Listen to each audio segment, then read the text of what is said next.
Welcome class 8th. Today we are going to start our chapter number 5 of our political book.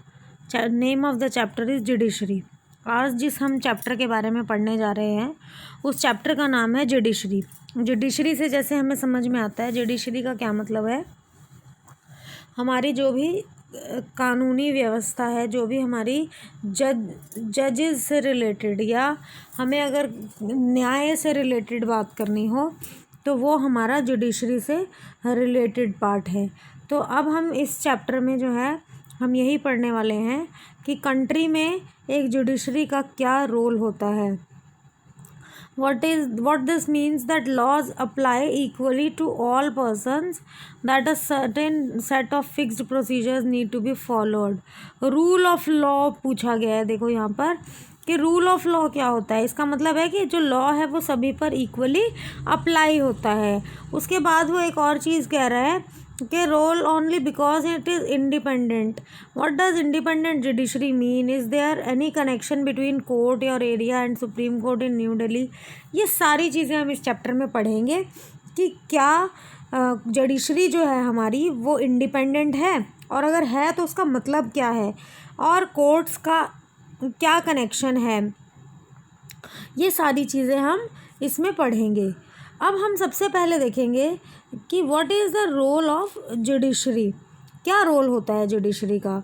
देखिए, courts take decision on a very large number of issues. बहुत issues पे court decision लेता है, और वो for example वो decide कर सकता है, उसने डिसाइड कर दिया कि कोई भी टीचर स्टूडेंट को बीट नहीं करेगा.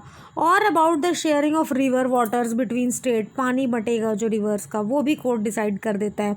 पनिश कर सकते हैं पर्टिकुलर क्राइम के लिए.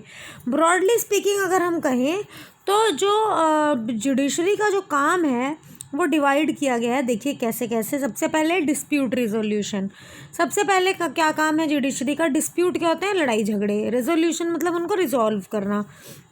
तो जुडिशियल सिस्टम जो है वो प्रोवाइड करता है क्या हमें कि सिटीजन्स के बीच में झगड़े हों, या सिटीज़न और गवर्नमेंट के बीच में झगड़े हों, या स्टेट गवर्नमेंट और सेंट्रल गवर्नमेंट के बीच में झगड़े हों, किसी भी तरह का झगड़ा हो उसको रिजॉल्व करना जुडिशरी का काम है. उसके बाद अगला काम क्या है जुडिशरी का. Judicial review.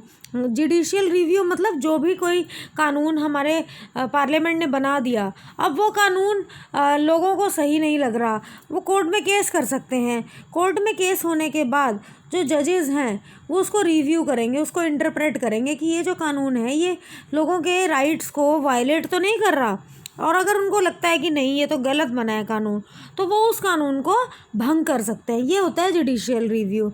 उसके बाद आता है upholding the law and enforcing fundamental rights.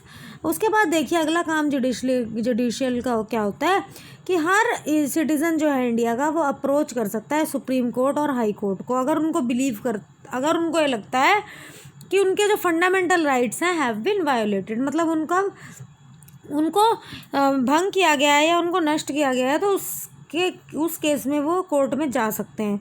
For example अगर हम 7th की बुक की बात करें, हमने हकीम शेख का एग्जांपल पढ़ा था कि एग्रीकल्चरल लेबरर है जो रनिंग ट्रेन से गिर गया और घायल हो गया. कंडीशन बहुत बुरी थी, बहुत सारे हॉस्पिटल्स ने रिफ्यूज़ कर दिया उसे एडमिट करने के लिए. On hearing his case supreme court ruled that article 21 which provides कि जो आर्टिकल 21 है वो प्रोवाइड कराता है राइट टू लाइफ लोगों को, तो उसके तहत राइट टू हेल्थ जो है उसके तहत हकीम शेख का जो है ये जो राइट था ये वायलेट हुआ. तो गवर्नमेंट ने क्या कहा कि कंपनसेशन दिया जाए, जो भी लॉस हुआ उसको. कंपनसेशन मतलब मॉनिटरी जो फाइनेंशियल जो है वो हेल्प उसको दी जाए. उसके बाद कोर्ट क्या कहती है. कोर्ट देखो केस चला, क्या केस चला कि केस था पश्चिम Bengal Khet Mazdoor Samiti versus state of West Bengal. मतलब स्टेट के खिलाफ ये केस किया गया क्योंकि गवर्नमेंट हॉस्पिटल में उसको प्रॉपर जो था वो फैसिलिटी प्रोवाइड नहीं हुई. तो ये था अपहोल्डिंग द लॉ कि जो कानून बना है उसको देखना, फंडामेंटल राइट्स का ध्यान रखना. ये होता है upholding the law and taking care of fundamental rights. उसके बाद आता है what is an independent judiciary. Independent judiciary क्या होती है. इंडिपेंडेंट मतलब आज़ाद, बाउंड नहीं है वो किसी से। इमेजिन करो एक situation, a powerful politician has encroached on land belonging to your family, कि आपकी फैमिली से एक ज़मीन बिलोंग करती है और किसी पॉलिटिशियन ने उस पर कब्जा कर लिया। अब जुडिशियल सिस्टम जो है, पॉलिटिशियन के पास पावर है जज को अपॉइंट करने की, डिसमिस करने की, फॉर एग्जाम्पल। तो आप जब अपना केस जज के पास लेके जाओगे तो क्लियर बात है, जज को तो अपनी कुर्सी बचानी है भाई, अपनी सीट बचानी है, तो वो पॉलिटिशियन के फेवर में फैसला सुनाएगा। तो ऐसा ना हो, तो उस केस में the control that politician holds over the जज does not allow for the जज to take an independent decision. अब अगर पॉलिटिशियन के हाथ में होगा उसको अपॉइंट करना, हटाना, तो ऐसे में जज जो है वो इंडिपेंडेंट डिसीजन या फेयर डिसीजन नहीं दे पाएगा। तो वो क्या कह रहा है कि although we often hear of rich powerful people in India trying to influence the judicial process, the Indian Constitution protects against the kind of situation by providing for independence of judiciary। बहुत बार ये कोशिश की जाती है, हम देखते भी हैं कि अमीर लोगों की सुनवाई की जाती है जजेस के द्वारा, मतलब बहुत सारी सिचुएशन ऐसी होती है, लेकिन कॉन्स्टिट्यूशन जो है वो हमें उसके लिए बचाता है। कॉन्स्टिट्यूशन हमारा इस चीज़ के बिल्कुल अगेंस्ट है। उसके बाद जो एक एस्पेक्ट इंडिपेंडेंस ऑफ क्या है, सेपरेशन ऑफ पावर, जो हमने फर्स्ट चैप्टर में पढ़ा था कि जो हमारी जैसे लेजिस्लेचर है, एग्जीक्यूटिव है, वो भी जुडिशरी में इंटरफेयर नहीं कर सकता, मतलब सेपरेशन ऑफ पावर है, जिसका जो काम है वो वही करेगा। कोर्ट्स जो हैं वो गवर्नमेंट के अंदर नहीं है और ना ही उनके बिहाफ पे वो काम करती हैं। उसके बाद वो क्या कहता है कि for the above separation to work well it is crucial that all जजेस in high court as well as in supreme court are appointed with very little interference from these other branches.